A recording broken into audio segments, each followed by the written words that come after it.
মই এনেকুৱা ধৰণৰ কথা মই শুনা নাই, মই গম নাপাওঁ।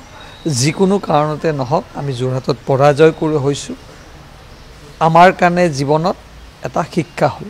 আৰু এই পৰাজয় বৰণটোৱে আমি যদি আমাৰ ভুলখিনি আমি ঠিক কৰি ল'ব নোৱাৰোঁ, ভৱিষ্যতে যিকোনো ব্যক্তিৰ, মোৰ এইটো ব্যক্তিগত মতামত যে আমি নিশ্চয় ইয়াৰ এটা পৰ্যালোচনা হ'ব লাগে, কিয় আমি যোৰহাট হাৰিলোঁ। মানে এইটো ৰূপজ্যোতি কুৰ্মীয়ে বাতুলামি কৰিছে নেকি? ধৰি লওক ৮৫০০। মই নাজানো, মই ৰূপজ্যোতি কুৰ্মীয়ে কি কৈছে, সতীৰ্থ বিধায়ক, মই এই বিষয়ে একো নাজানো। কিন্তু তেনেধৰণৰ কথাটো আপোনালোকে কেনেধৰণে পৰ্যালোচনা কৰিব? কাৰণ তেওঁ যোৰহাট সংসদীয় সমষ্টিৰ এগৰাকী বিধায়ক, তেওঁ নিজৰ সমষ্টিটো হাৰিছে যথেষ্ট।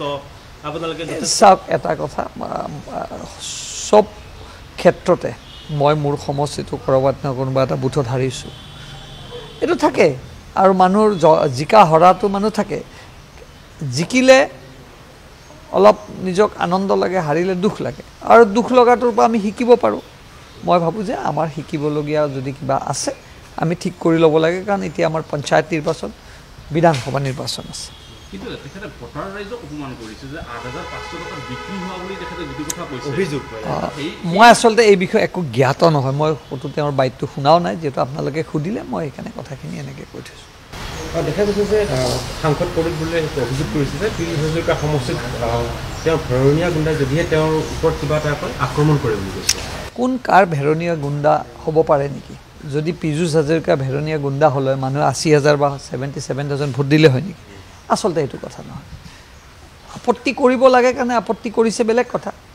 আজি যিটো বাস্তৱ, আজি প্ৰদ্যুৎ বৰদলৈ ডাঙৰীয়া জিকিছে, এইটোতো আমাৰ ডিমত নাই।